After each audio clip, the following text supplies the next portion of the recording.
40년 전에 나를 잔인하게 버린 줄로만 알았던 그 사람이 사실은 내 인생을 지키기 위해 떠났다는 걸 알게 된 건 오늘이 처음이었다. 아침 햇빛이 얇은 커튼 사이로 스며들어 작은 거실 바닥에 길게 내려앉은 날이었다. 늘 그렇듯 일어나서 물을 끓이고 혼자 마실 커피잔을 하나 꺼내는 일상이 시작되던 시간이었다. 어제와 다르지 않은 하루, 특별할 것 하나 없어 보이는 조용한 오전이었다. 작은 주전자가 끓는 소리를 내며 쉼없이 울어대는 동안 문 밖에서는 우편함, 뚜껑이 닫히는 가벼운 소리가 났다. 그 소리는 평소에도 늘 들리던 별 의미 없는 동네의 배경음 같은 소리였다. 그런데 이상하게도 그날따라 그 소리가 귀에 또렷하게 들어왔다. 마치 누군가가 오랫동안 묻어둔 이야기를 이제는 꺼내라고 조용히 문을 두드리는 것 같았다. 손에 들고 있던 머그잔을 식탁 위에 내려놓고 천천히 현관 앞으로 걸어나갔다. 우편함을 열자 전기요금 청구서와 광고 전단 사이에서 오래된 글씨체가 눈에 들어왔다. 검은 볼펜으로 적힌 낯익은 이름, 그 아래에 삐뚤게 적힌 주소, 그리고 이미 세상을 떠난 줄로만 알았던 사람의 흔적이 거기에 있었다. 손가락이 떨려 봉투를 제대로 짚지 못하고 종이가 살짝 구겨질 정도로 힘이 들어갔다. 가슴 한가운데 오래전에 끝났다고 믿었던 이름이 다시 떠올랐다. 이름 세 글자를 마음속으로 천천히 되뇌이는 동안 오랫동안 굳게 잠가두었던 문이 삐걱이며 열리는 소리가 들리는 듯했다. 편지를 들고 거실로 돌아와 식탁 위에 내려놓았지만 쉽게 봉투를 뜯을 수가 없었다. 이 편지를 열면 40년 동안 쌓아둔 원망이 흔들릴 것 같은 두려움이 밀려왔다. 혹시나 그 사람이 아무렇지도 않은 말 몇 줄 남기고 떠난 것이라면 그동안 버티며 살아온 내 삶까지 우스워질 것 같았다. 반대로 정말 몰랐던 진실이 들어있다면 지금까지 붙잡고 있던 기억이 무너질 것 같았다. 그래서 편지를 앞에 두고도 한참 동안 부엌과 거실 사이를 오가며 물컵만 만지작거렸다. 눈길은 계속 봉투로 향하면서도 손은 감히 종이 끝을 잡지 못했다. 창밖에서는 아이들 웃는 소리가 희미하게 들리고 멀리에서는 경운기 소리가 낮게 깔려왔다. 이 동네의 오후는 언제나처럼 느릿하게 흘러가고 있었지만 내 안의 시간만은 서둘러 어디론가 달려가고 있었다.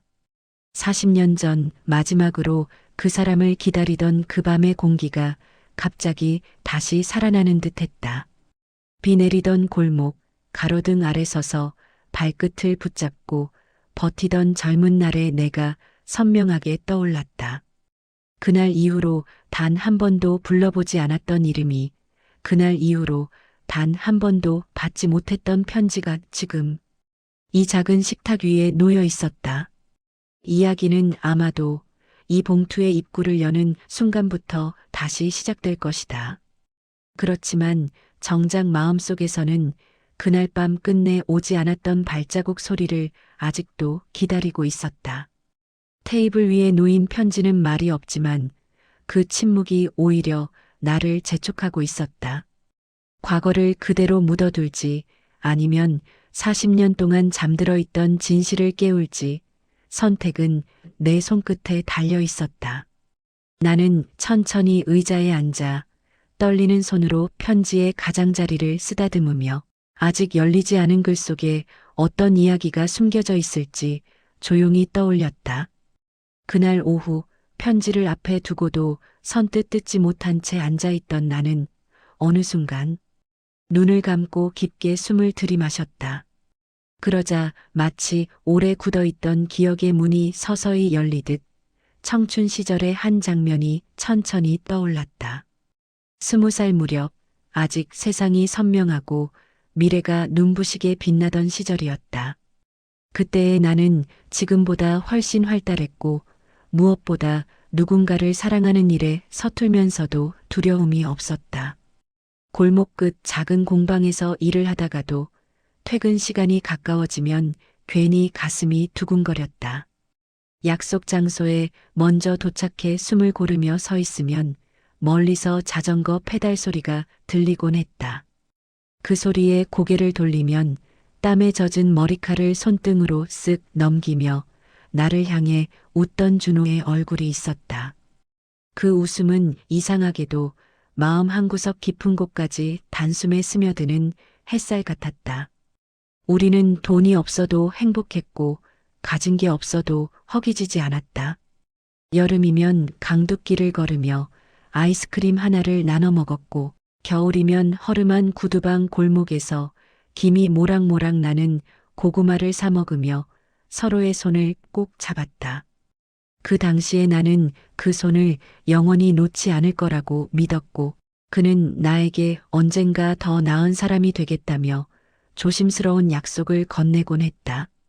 아무것도 모르던 우리는 그 말을 곧이곧대로 믿었고 그 믿음이 모든 어려움을 견디게 하는 힘이라고 생각했다.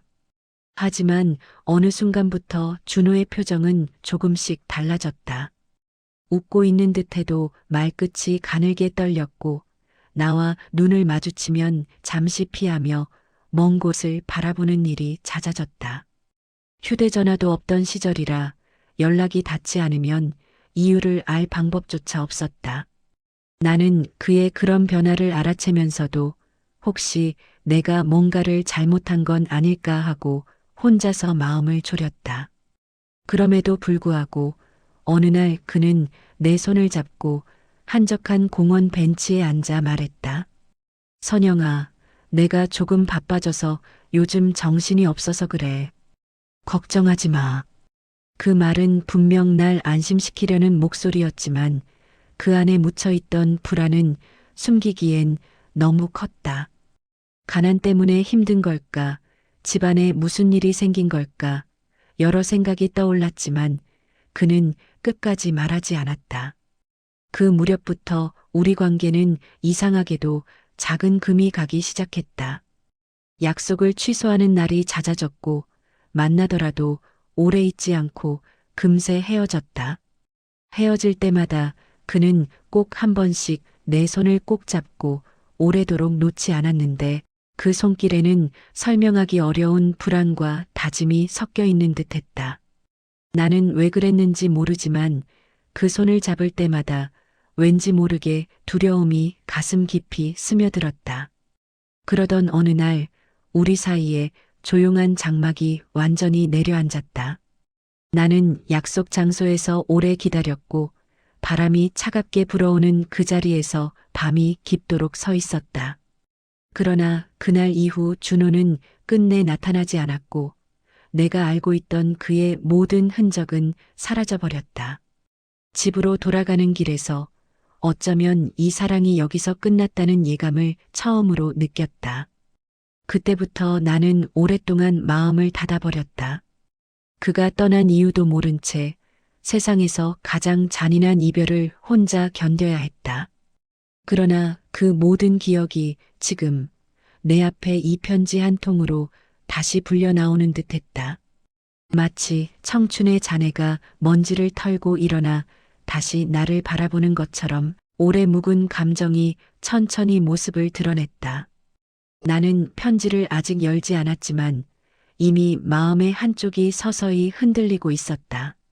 만약 이 편지가 그 시절의 모든 진실을 담고 있다면 나는 지금까지 붙들고 있던 상처의 모양을 다시 그려야 할지도 모른다.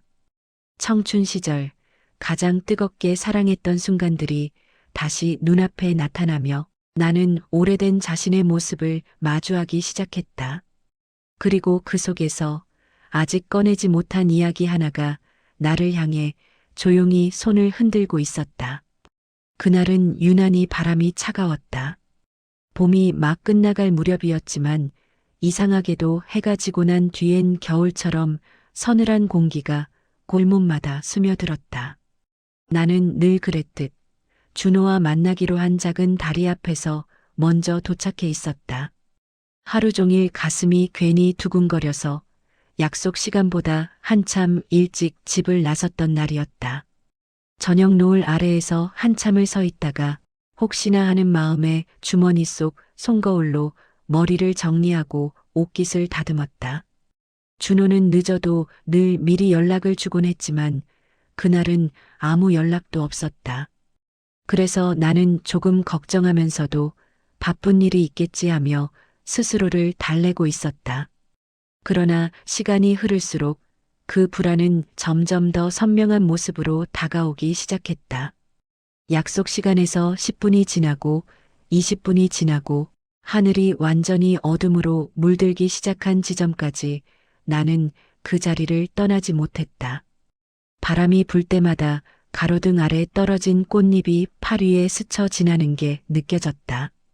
가로등 불빛은 늘 그렇듯 따뜻해 보였지만 그 아래에 서 있는 나는 이상하게도 세상에서 가장 차가운 곳에 홀로 떨어진 기분이었다. 괜히 골목 깊숙이 시선을 두고 저쪽 끝에서 준호가 숨을 헐떡이며 달려올 것만 같은 환상을 계속 되뇌었다. 하지만 골목 끝은 끝내 조용했다. 오랫동안 기다리다 보니 다리가 저리고 손끝이 시려와 주머니 속으로 손을 넣었지만 마음은 오히려 더 얼어붙는 듯했다. 누구라도 나타나 길을 지나가면 혹시 준호인가 하고 고개를 들었지만 지나가는 이들은 모두 나와 상관없는 사람들 뿐이었다. 그 수많은 사람들 사이 어디에도 내가 찾던 그 사람은 없었다. 밤이 깊어지자 나는 결국 작게 한숨을 내쉬고 다리 난간에 기대어 섰다. 잠시 두 눈을 감았다가 다시 떠보았지만 상황은 변하지 않았다. 예전 같았으면 늦는다고 미안하다며 달려왔을 그 사람이 그날은 아무런 흔적도 남기지 않았다. 설마 이제는 끝난 걸까? 라는 생각이 스치자 가슴 깊은 곳에서 갑작스러운 통증이 올라오는 듯했다. 나는 마지막 희망처럼 주머니에서 작은 종이를 꺼내어 네모 반듯하게 접힌 데이트 약속 메모를 바라보았다. 그 메모는 그가 직접 적어준 글씨였고 그 글씨 하나만으로도 며칠씩 행복했었다. 그러나 그날 밤 그 글씨는 나를 붙잡아주지 못했다. 마치 모든 약속이 그 순간 한꺼번에 허물어지는 느낌이었다. 한참을 더 기다린 뒤 나는 천천히 발걸음을 돌렸다. 집으로 돌아가는 길은 이상하게도 끝없이 길게 느껴졌다. 아무도 없는 골목에서 들리는 오직 내 발걸음. 소리만이 내가 혼자가 되었다는 사실을 잔인하게 알려주는 듯했다. 그리고 그 발걸음 소리는 돌아서는 순간부터 줄곧 나의 청춘을 뒤따라오는 그림자처럼 마음 깊은 곳에 남았다. 집에 도착한 뒤에도 한참 동안 문 앞에 서 있었다. 혹시나 준호가 뒤늦게 찾아올까 싶은 마음이 자꾸만 문고리를 잡았다 놓게 했다. 그러나 새벽이 올 때까지 아무 연락도 없었고 창밖의 어둠은 여전히 침묵만을 내려놓았다. 그때 나는 깨닫지 못했다. 이 침묵이 앞으로 평생 이어질 것이라는 사실을. 그리고 그 다음 날, 그 다음 주, 한 달이 지나도 준호는 다시 나타나지 않았다. 그가 사라진 자리에는 이유도, 변명도, 단 한 줄의 말도 남아있지 않았다. 나는 버림받았다고 믿었고 그 믿음은 상처가 되어 마음 가장 깊은 뿌리로 내려앉았다. 그 상처는 겉으로는 보이지 않았지만 내 삶 곳곳에서 조용히 균열을 만들어갔다. 지금도 그날 밤을 떠올리면 가로등 아래 서 있던 젊은 내가 마치 다른 사람처럼 느껴진다. 그날 이후로 나는 쉽게 누군가에게 마음을 내어주지 못했다. 돌아서며 흘린 눈물이 뜨겁게 머물져 남았고 그 눈물은 어느 순간 스스로도 모르게 내 성격과 삶을 굳게 만들었다. 그렇게 나는 첫사랑과 작별했고 동시에 내가 믿었던 세상의 따뜻함과도 멀어져 갔다. 하지만 지금 내 앞에 있는 이 편지 한 통이 그날의 모든 기억을 다시 끄집어 올리고 있었다. 그가 왜 말도 없이 떠났는지, 왜 나를 기다리지 않았는지, 왜 평생 침묵 속에 머물렀는지. 그 답이 이 편지 안에 담겨 있다면 나는 그날 밤에 나에게 다시 말을 건넬 수 있을까? 그 질문이 조용히 떠오르며 나는 다시 한번 봉투 위에 놓인 손끝을 바라보았다. 준호가 사라진 뒤 내 삶은 마치 누군가가 갑자기 색을 빼버린 풍경처럼 흐릿해졌다. 하루하루 몸은 일하러 다니고 사람들과 말을 섞고 밥을 먹고 잠을 자지만 마음은 어딘가 깊은 곳에서 멈춰 있는 듯 했다. 사람들이 보기엔 아무 일 없는 평범한 20살 청춘처럼 보였겠지만 사실 나는 그날 이후로 더 이상 옛날의 나가 아니었다. 마음을 닫아 걸고 스스로 만든 문 뒤쪽에서 오랜 시간을 버티기만 했다. 그러던 어느 날 가족들은 내 미래를 위해 결혼을 서두르기 시작했다. 당시에는 그저 다들 그러고 사니까 결혼이 인생의 당연한 수순인 듯 말들이 이어졌다. 나는 고개를 끄덕이며 이야기를 들었지만 사실 마음 한구석에서는 아무 감정도 일어나지 않았다. 청춘의 어느 밤 가로등 아래에서 얼어붙어 버린 감정이 아직도 풀리지 않은 상태였기 때문이다. 결국 나는 가족들이 소개한 남자와 결혼을 하게 되었다. 그 사람은 성실했고 점잖았고 나에게 해를 끼칠 사람은 아니었다. 함께 살면서 그는 나에게 큰 기대도 무거운 요구도 하지 않았다. 하지만 나는 그에게도 쉽게 마음을 열지 못했고 어느 순간부터 자연스럽게 말의 온기가 빠져나가고 있었다. 결혼 초기에 남편은 나에게 종종 물었다. 힘든 일 있었냐고, 왜 자꾸 혼자만의 생각 속으로 멀어지는지 모르겠다고. 그 말을 들을 때마다 설명할 수 없는 죄책감이 밀려왔다. 그러나 준호에 대해 말할 용기는 없었다. 이미 끝난 사람, 이미 사라져버린 기억을 남편에게 들려주는 일은 나에게 너무 큰 무게로 다가왔다. 그렇게 나는 아무 말도 하지 않은 채 조용히 살아갔다. 겉으로는 잘 웃고 적당히 맞춰주는 아내였지만 마음의 깊은 곳에서는 한 번도 편안해진 적이 없었다. 사람들은 내가 무던하고 차분한 성격이라 했다. 그러나 그 무던함은 사실 상처가 굳어 만들어낸 껍질 같은 것이었다. 세월이 흘러 딸 지연이 태어났을 때도 나는 기쁨을 어떻게 표현해야 할지 어색했다. 아이를 품에 안으면서도 나는 행복과 두려움 사이에서 흔들렸다. 지나간 상처는 육아에조차 작은 그림자를 만들었다. 지연이 말을 배우고 자라는 과정 속에서도 나는 늘 한 발짝 거리를 둔 듯한 태도를 버리지 못했다. 그 아이가 나를 바라볼 때마다 느껴지던 그 묘한 낯설음은 사실 내 마음에 아직도 남아있던 빈자리 때문이었다. 사라진 첫사랑의 상처는 생각보다 훨씬 넓은 틈을 남겨 가족에게조차 온전히 마음을 열지 못하게 만들었다. 남편은 늘 나를 배려하려 했고 나는 그 배려 속에서 더 큰 미안함을 느끼며 시간만 흘려보냈다.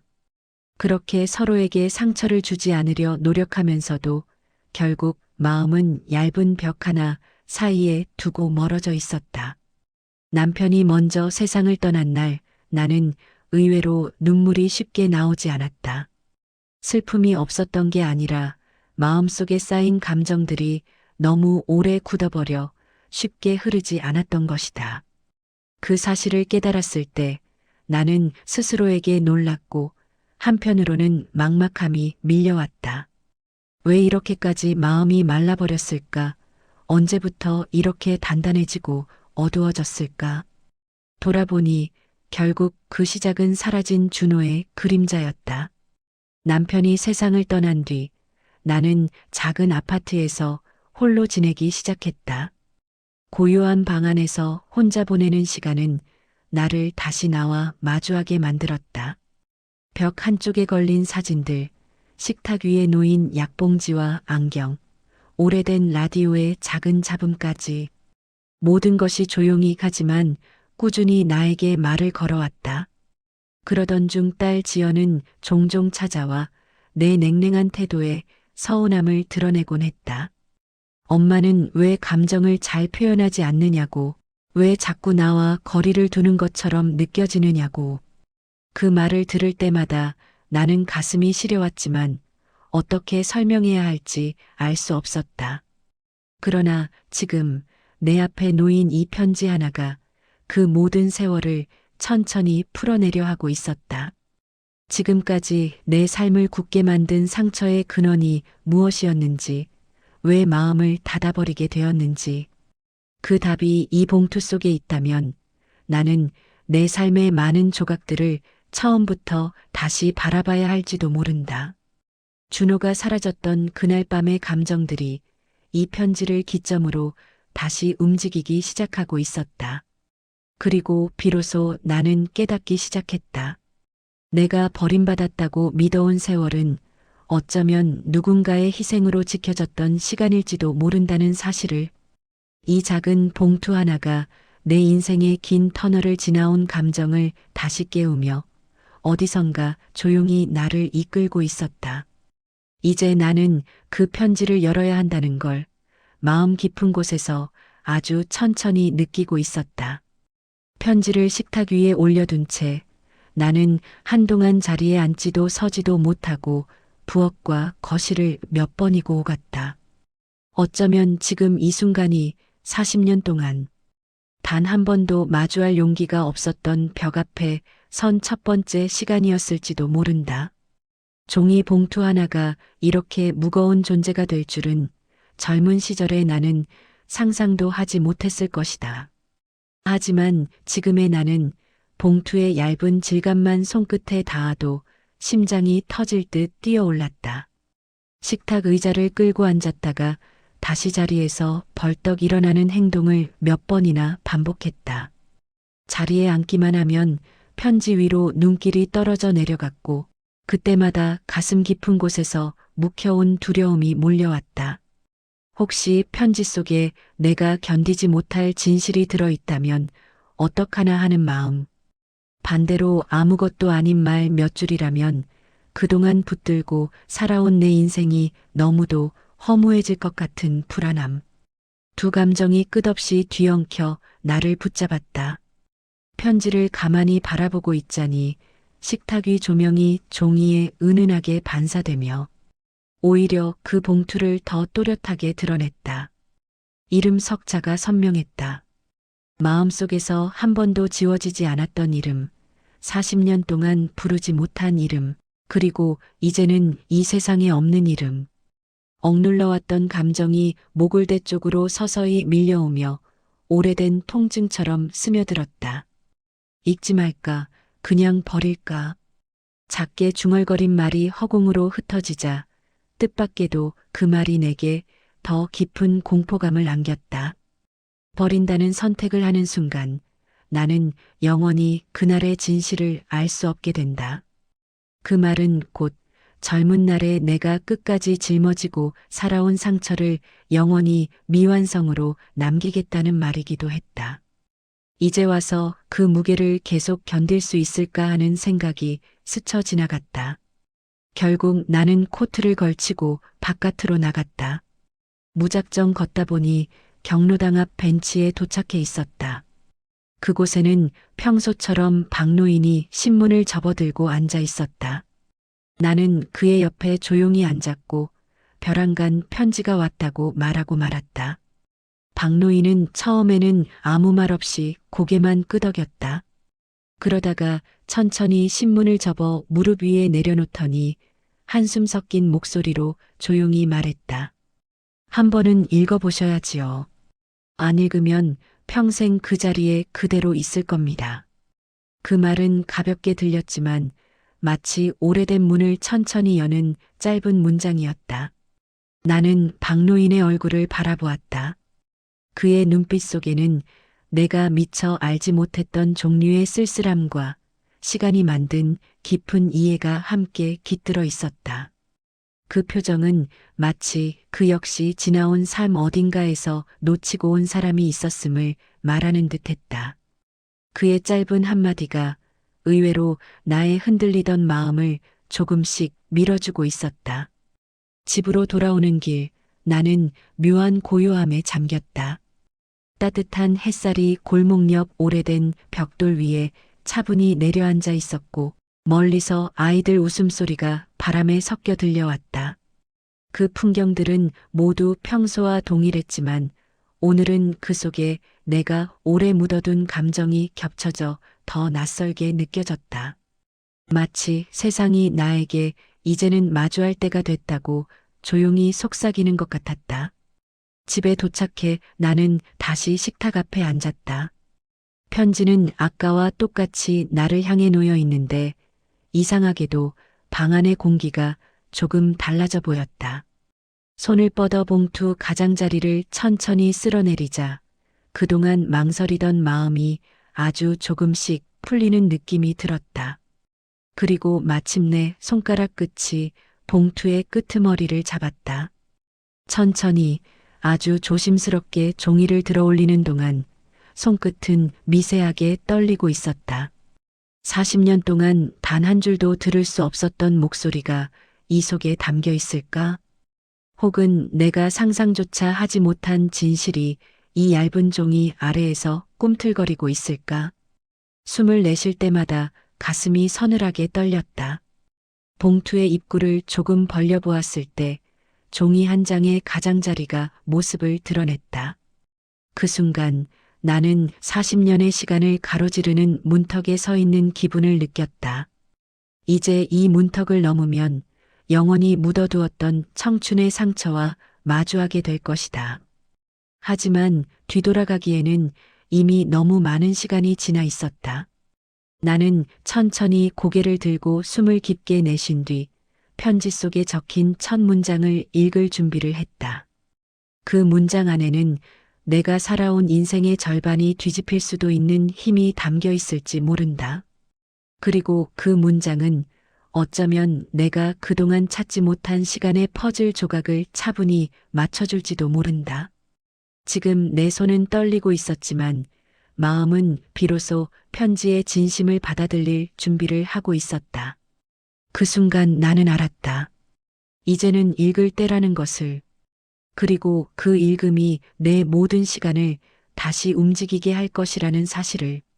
나는 한참을 숨 고르듯 앉아 있다가 마침내 봉투 속의 종이를 천천히 꺼냈다. 손끝에서 느껴지는 종이의 감촉은 오래 묵은 편지에서만 느껴지는 특유의 건조함과 따뜻함이 동시에 있었다. 40년을 돌아온 글씨, 그 안에 담긴 시간의 무게가 종이 전체를 뒤덮고 있는 것 같았다. 나는 조심스레 종이를 펼쳤고 종이가 펴지는 그 작은 소리가 방 안의 고요를 깨뜨렸다. 가장 먼저 눈에 들어온 건 편지의 첫 문장이었다. 선영아, 나는 내게 마지막으로 비겁한 사람으로 남을 수밖에 없었다. 그 문장을 읽는 순간 오래 묻혀있던 감정이 심장 속 어딘가에서 갑작스럽게 흔들렸다. 비겁하다는 말, 나를 버린 그날 이후 가장 많이 떠올렸던 단어. 그 단어가 그의 입에서 직접 나온 듯한 느낌이 들자 묘하게 숨이 막혔다. 나는 천천히 다음 문장으로 눈길을 옮겼다. 편지 속 글들은 마치 머뭇거리듯 이어져 있었지만 한 글자 한 글자에 오래된 시간이 눌어붙어 있었다. 그는 그날 왜 나타나지 않았는지, 왜 아무 말 없이 사라져야 했는지 처음으로 설명하고 있었다. 그날 나는 내게 가려 했어. 약속대로 다리 아래까지 갔어. 하지만 그때 일이 벌어졌어. 편지를 읽은 손이 미세하게 떨렸다. 그날 다리 아래까지 왔었다니 그가 아예 오지 않은 게 아니었다는 사실만으로도 머릿속이 뒤엉켜버렸다. 나는 깊은 숨을 들이마신 뒤 천천히 이어지는 글을 다시 읽었다. 우리 집안에 일이 생겼다.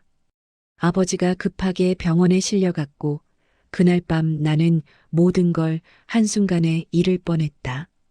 아버지는 오래전 내 아버지에게 진 빚 때문에 위험한 사람들과 엮여 있었고 그들이 우리 둘 모두에게 손을 대겠다고 협박했다. 글을 읽는 내내 손등에서 식은땀이 났다. 나는 그동안 한 번도 들어보지 못했던 이야기였다. 그 당시 우리 가족과 그의 가족 사이에 그런 일이 있었다는 걸 나는 알지 못했다. 더군다나 위험한 사람들이라는 단어는 그 시절의 그의 불안한 얼굴을 떠오르게 했다. 편지는 계속해서 진실을 털어놓았다. 나는 그날 너희 집 앞까지도 갔다. 그들이 내 아버지에게도 접근했다는 걸 알고 너를 지키려면 내가 떠나는 수밖에 없다는 걸 알았다. 나는 순간적으로 숨이 턱 막혀왔다. 그가 우리 집 앞까지 왔다는 사실, 그가 나를 지키기 위해 떠났다는 말. 그 모든 문장이 마치 시간이 거꾸로 흘러가며 40년 전 그날로 나를 끌고 돌아가는 듯 했다. 나는 잠시 편지를 내려놓고 두 눈을 감았다. 그날 밤 다리 아래에서 홀로 기다리던 젊은 나의 모습이 떠올랐다. 그때는 몰랐다. 그가 나를 버리려 한 것이 아니라 나와 내 가족을 지키려 했다는 것을. 눈을 떴을 때 종이 위의 글씨가 다시 눈앞에 또렷이 보였다. 글씨체는 예전 그대로였다. 조금 투박하지만 서툰 성실함이 묻어있는 글씨. 그 힘없이 흔들리는 글씨마저도 당시 그의 절박함을 그대로 담고 있는 듯했다. 나는 천천히 다음 문장으로 넘어갔다. 선영아, 내가 나를 평생 미워하며 살아가더라도 그게 내가 안전한 삶을 살 수 있다면 괜찮다고 생각했다. 그 선택이 너무 잔인했지만 그게 내가 할 수 있는 유일한 방식이었다. 그 문장을 읽자 가슴 안쪽에서 갑작스럽게 뜨거운 것이 올라왔다. 이해할 수 없었던 이별의 공백이 한꺼번에 의미를 찾기 시작했다. 그의 침묵, 그의 표정, 주변을 자꾸 살피던 그 눈빛까지 모두 퍼즐처럼 맞춰지는 느낌이었다. 나는 편지를 놓지 못하고 읽다가 멈추기를 반복했다. 진실을 알게 되는 순간이 이렇게나 아프고도 놓치고 싶지 않은 감정이라는 걸 처음 알았다. 40년 동안 응어리처럼 굳어있던 감정이 조금씩 풀려내려가며 오래된 통증이 서서히 녹아내리는 듯했다. 방 안은 여전히 조용했지만 내 마음속 시간은 크게 흔들리고 있었다. 준호가 떠나지 않았다면 지금 내 삶은 어떻게 달라졌을까? 그가 떠남으로써 지켜낸 건 도대체 무엇이었을까? 그가 사라지며 감당해야 했던 세월은 또 얼마나 무거웠을까? 그 질문들이 끝없이 떠오르며 나는 다시 천천히 편지를 집어들었다. 그리고 마지막 줄 하나를 읽는 순간 마음 깊은 곳이 다시 무너져 내렸다. 선영아, 나는 지금도 그날 다리 아래에서 너를 부르지 못한 내 목소리가 귀에서 떠나지 않는다. 그 문장은 40년 동안 한 번도 들을 수 없었던 진심이었다. 나는 종이를 내려놓지 못한 채 오랫동안 자리에 앉아 있었다. 편지 속 첫 번째 진실만으로도 내 삶의 절반이 뒤집히는 듯한 느낌이 들었다. 이제 나는 알았다. 그의 침묵이 나를 버린 것이 아니라 나를 지키기 위한 마지막 선택이었음을. 그리고 그 진실의 무게는 이제 내 마음을 천천히 움직이기 시작하고 있었다. 편지를 다시 손에 들고 숨을 고른 뒤 나는 다음 페이지를 천천히 넘겼다. 종이를 넘기는 그 작은 동작조차도 마치 오래된 상처의 뚜껑을 여는 것처럼 조심스러웠다. 글씨는 점점 더 흔들리고 있었고 그 흔들림 속에서 그의 마음속에 남아있던 죄책감이 그대로 배어나오는 듯했다. 두 번째 페이지 첫 줄에는 이렇게 적혀 있었다. 선영아, 너는 모를 거야. 너희 아버지가 얼마나 힘든 시기를 견디고 있었는지. 그 문장을 보는 순간 가슴 안쪽이 묘하게 저릿해왔다. 아버지는 생전 많은 말을 하시는 분이 아니었고 자신의 어려움이나 고통을 우리 가족에게 거의 털어놓지 않던 분이었다. 늘 묵묵히 일만 하셨고 늘 무언가를 혼자 감내하듯 깊은 주름 속에 생각을 담고 사셨다. 그 침묵 속에 어떤 진실이 숨어 있는지 나는 한 번도 생각해 본 적이 없었다. 하지만 편지 속에서 이어지는 글은 그런 내 기억을 전부 흔들어 놓았다. 내 아버지는 오래전 나도 모르게 우리 아버지에게 도움을 요청했다고 한다. 그때의 빚은 이미 가족 간의 인연이 아니라 위험한 사람들의 손에 넘어가 버린 상태였지. 나는 그 문장 하나만으로도 숨이 턱 막혀왔다. 아버지는 언제나 강한 사람이었고 가족을 위해서라면 무슨 일이든 해내는 분이라고 생각해왔다. 그런 아버지가 모르는 사람들에게 빚을 지고 그 빚이 위험한 사람들까지 엮였다는 사실은 한 번도 상상해 본 적 없는 진실이었다. 그 시절 우리는 너무 가난했고 아버지는 자식들 앞에서 약한 모습을 보이고 싶지 않았던 것일까? 편지는 진실을 더 깊게 파고들었다. 그들이 내 아버지를 찾기 시작했어. 그리고 우리 가족에게도 찾아왔지. 그들은 아버지를 흔들어 두는 것만으로는 부족했는지 너와 너희 가족까지 건드리려 했다. 문장을 읽는 순간 손끝에서 편지가 미세하게 흔들렸다. 그동안 나는 준호가 떠난 걸 단순히 마음이 변해서라고 생각했다.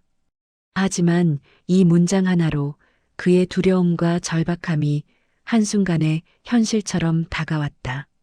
나는 천천히 편지를 더 읽었다. 그날 밤 내가 너를 만나려던 순간 그들이 나를 잡았어. 그리고 말했지.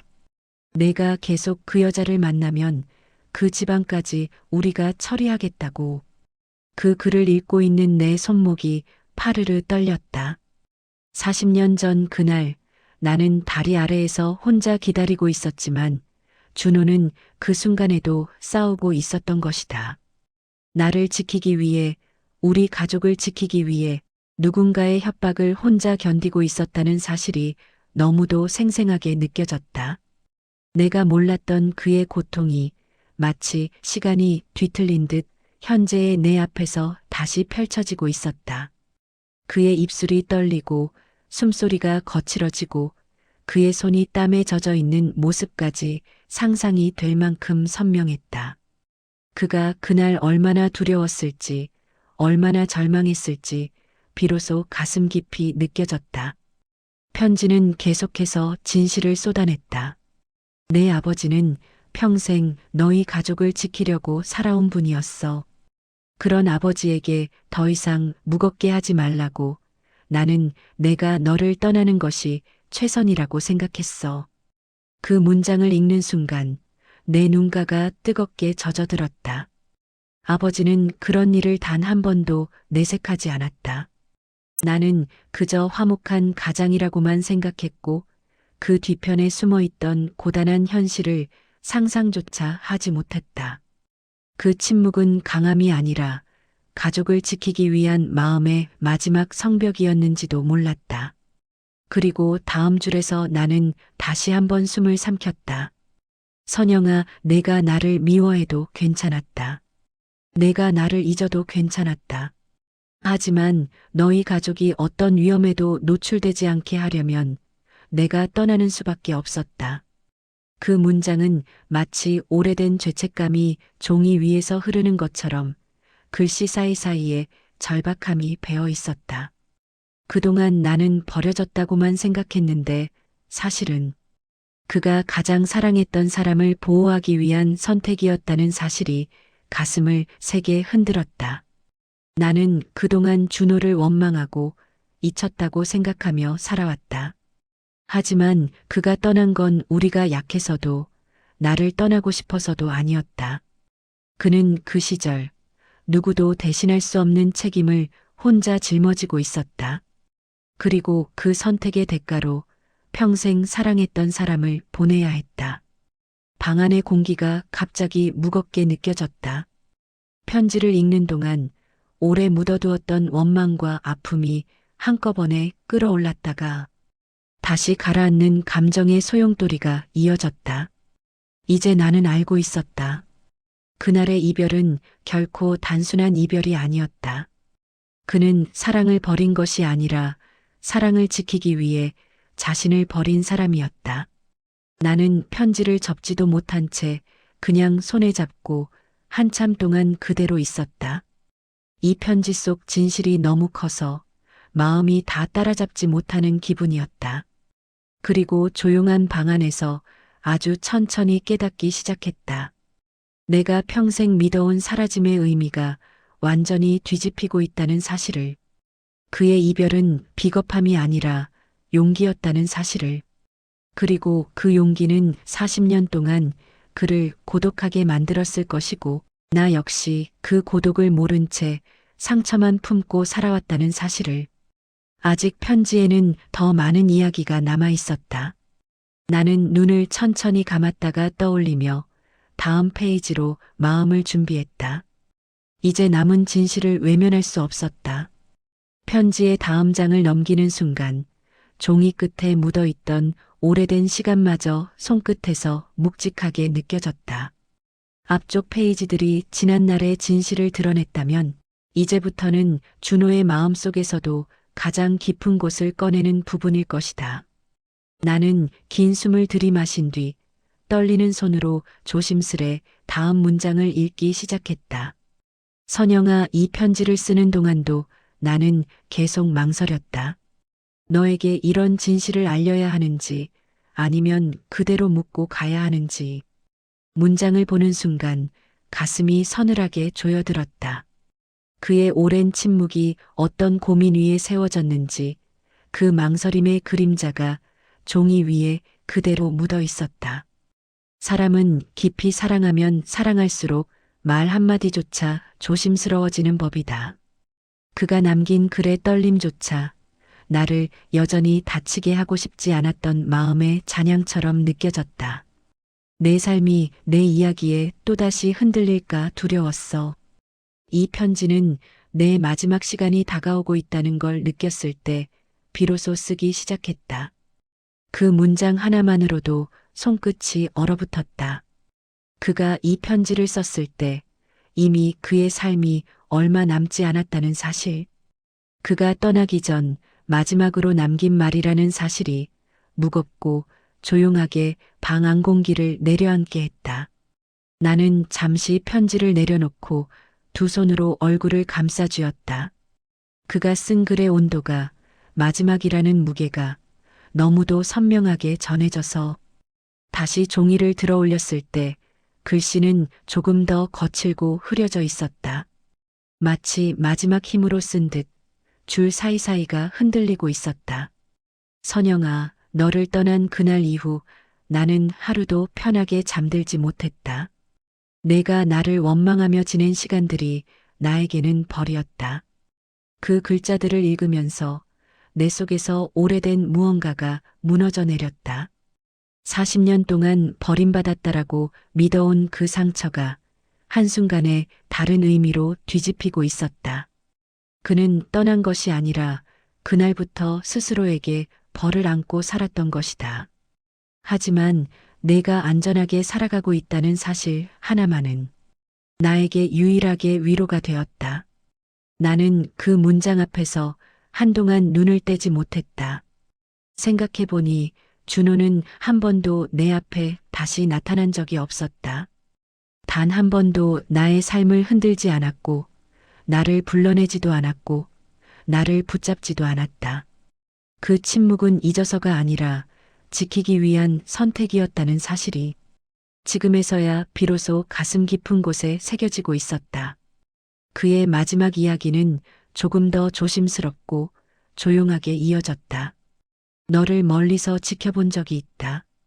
내가 손을 잡아준 작은 아이가 내 딸이었을까? 웃는 모습이 어릴 때와 같아서 한참 동안 그 자리에 서 있었지. 그 문장을 읽는 순간 심장이 서늘하게 떨렸다. 그는 나의 결혼 소식을 직접 듣지 못했지만 어떤 우연한 순간에 우리 가족의 모습을 멀리서 바라본 모양이었다. 그 장면을 떠올리자 마치 시간의 틈 사이로 남아있던 채로 우리 셋 나와 딸 그리고 멀리서 바라보던 준호가 겹쳐지는 듯했다. 나는 종이를 덮지 못한 채 조심스레 다음 문장으로 눈길을 옮겼다. 선영아, 이제는 내가 조금은 너 자신을 아껴주었으면 한다. 내가 나 때문에 붙잡힌 마음을 풀지 못하고 살아온 것 같아. 그게 가장 마음에 걸렸다. 그 문장은 조용한 위로였고 동시에 마지막 부탁이었다. 사람이 떠나기 직전 남기는 말은 진심만 남는다고 했던가. 그의 마지막 부탁은 다른 어떤 진실보다 더 깊게 가슴을 울렸다. 그는 나에게 나를 용서해달라고 하지 않았다. 단지 그동안의 너까지 함께 아파하지 않았으면 한다고, 이제라도 내 삶을 너 자신에게 돌려두라고 말했다. 마지막 문장은 종이 위에 힘겹게 남아있는 듯 했다. 그리고 혹시 이 이야기가 마음을 너무 흔든다면, 나를 미워했던 그 시간들도 내 삶의 일부로 받아줘. 나는 그 모든 순간까지도 내가 살아있다는 증거라 생각했다. 나는 그 문장을 끝까지 읽는데 한동안 시간이 걸렸다. 글이 흐릿해서가 아니라 눈앞이 뜨거워져 더 이상 문장이 보이지 않았기 때문이었다. 40년 동안 단 한 번도 들을 수 없었던 그의 마음, 그의 마지막 목소리가 종이 위에서 벗어나 마치 내 마음속에 직접 내려앉는 듯했다. 나는 편지를 가만히 두 손으로 감싸쥐었다. 종이는 얇았지만 그 안에 담긴 시간과 사랑의 무게는 너무 컸다. 그의 마지막 부탁을 읽는 동안 마치 오랫동안 잠겨있던 감정의 문이 서서히 아주 조용히 열리는 느낌이었다. 그리고 나는 비로소 알았다. 이 편지는 과거를 되돌리기 위한 글이 아니라 내가 남은 세월을 다시 살아갈 수 있도록 내민 그의 마지막 손길이라는 것을. 조용한 방 안에서 편지 끝에 머물러 있는 마지막 문장을 다시 한번 읽었다. 그 문장 하나가 내 삶의 남은 시간을 다르게 흐르게 할 것 같았다. 그리고 천천히 나는 종이를 내려놓았다. 마음속 어딘가에서 오래 묵혀온 슬픔이 조금씩 풀려내려 눈물로 고요하게 흘러내리고 있었다. 편지를 모두 읽고 나서도 나는 한동안 식탁에서 움직이지 못했다. 이 작은 종이 한 장이 40년의 시간을 무너뜨리고 그동안 굳게 닫아두었던 마음을 천천히 풀어놓고 있었다. 방 안은 여전히 조용했지만 내 안에서는 멈춰있던 무언가가 다시 흐르는 듯했다. 얼마나 시간이 지났을까? 현관문 여닫히는 소리와 함께 딸 지연의 목소리가 들렸다. 엄마, 여전히 집에 계시네. 요즘은 왜 자꾸 전화를 안 받아요? 지연의 말투는 늘 그렇듯 낯설게 날카롭고 동시에 서운함이 묻어 있었다. 나는 천천히 고개를 들었고 편지는 아직 내 손 안에 있었다. 지연은 식탁 위에 놓인 편지를 보고 순간 멈춘 듯 했다. 이게 뭐예요? 편지. 그 질문 앞에서 나는 잠시 말문을 열지 못했다. 지연은 어린 시절부터 내 감정의 벽을 이해하지 못했다. 차갑고 조용한 엄마라고만 생각하고 자랐고 내가 마음을 잘 열지 못했던 이유를 알지 못했다. 그 벽이 두 사람 사이에 긴 세월 동안 그림자를 만들었다. 나는 편지를 천천히 접어 두 손 위에 올려놓았다. 그리고 아주 조용히 말했다. 지연아, 엄마가 젊었을 때 사랑했던 사람이 있었어. 지연의 눈이 순간적으로 커졌다. 그동안 단 한 번도 들려주지 않았던 이야기가 갑자기 눈앞에 펼쳐졌기 때문이다. 나는 계속 말을 이어갔다. 그 사람이 그날 갑자기 사라졌다고만 생각했어. 엄마를 버렸다고 잔인하게 떠났다고. 그래서 그때부터 엄마 마음이 조금씩 굳어졌던 것 같아. 지연은 조심스럽게 의자에 앉았다. 그녀의 표정에는 놀람과 당혹스러움, 그리고 묵은 서운함이 함께 섞여 있었다. 그래서 그동안 엄마가 나한테 조금 차갑게 굴었던 거예요? 나는 고개를 들지 못하고 잠시 침묵했다. 그러다 천천히 그랬던 것 같아라고 말했다. 지연은 말없이 편지 봉투를 바라보았다. 그리고 한참 뒤 조심스럽게 물었다. 그분이 엄마한테 편지를 보낸 거예요? 나는 고개를 끄덕였다. 오늘 도착했어. 그 사람이 왜 떠났는지 엄마가 몰랐던 이야기들이었어. 지연은 내 손등 위로 손을 올렸다. 그동안 늘 감정이 닿지 않던 둘 사이에서 정말 오랜만에 손의 온기가 이어지는 순간이었다. 나는 그 온기를 느끼며 조용히 편지를 펼쳐 지연에게 건넸다. 읽어봐도 좋아. 이제는 너도 알아야 할 것 같아. 엄마가 왜 그렇게 살아왔는지. 지연은 한 줄 한 줄 천천히 읽기 시작했다. 처음에는 표정이 굳었고, 그 다음에는 놀란 듯 눈썹이 떨렸고, 어느 순간부터는 눈가가 붉게 젖어들었다. 그녀는 편지를 끝까지 읽고 나서 오랫동안 말이 없었다. 그리고 마침내 목소리를 떨며 말했다. 엄마 그동안 얼마나 힘들었어요. 그 짧은 문장이 내 마음을 깊게 흔들었다. 나는 그 말 앞에서 처음으로 내가 외면해온 슬픔과 상처를 인정할 수 있었다. 지연은 손을 꼭 잡고 말했다. 엄마가 이런 마음을 가지고 있었던 줄 전혀 몰랐어요. 나한테도 말해주지 않아서 그게 늘 서운했는데 이제는 조금 이해할 것 같아요. 나는 고개를 떨구며 조용히 속삭였다. 엄마가 잘못했어. 너한테 마음을 못 열었던 거. 어떻게 해야 할지 몰랐어. 지연은 내 손을 더 세게 잡았다. 이제라도 말해줘서 고마워요. 엄마가 이렇게 살아온 걸 몰랐던 내가 미안해요. 그 순간 40년 동안 굳어있던 마음의 벽이 조용히 하지만 확실하게 무너지는 소리가 들리는 듯했다. 나는 눈가가 뜨겁게 젖어들며 위스퍼드. 지연아, 이제 엄마 좀 잡아줘. 지연은 자리에서 일어나 내 어깨를 꼭 안았다. 그 따뜻한 품 안에서 나는 처음으로 젊은 날의 나에게 작별을 고할 수 있을 것 같았다. 청춘 시절 다리 아래에서 혼자 서 있던 그날의 내가 조용히 뒤돌아 사라지는 모습이 눈앞에 스쳐 지나갔다. 그리고 그 자리에 지금의 내가 새로운 숨을 고르고 서 있었다. 지연의 온기는 40년 전 그날의 상처를 감싸 안아주듯 조용히 내 마음을 덮어주고 있었다. 나는 속으로 아주 천천히 말했다.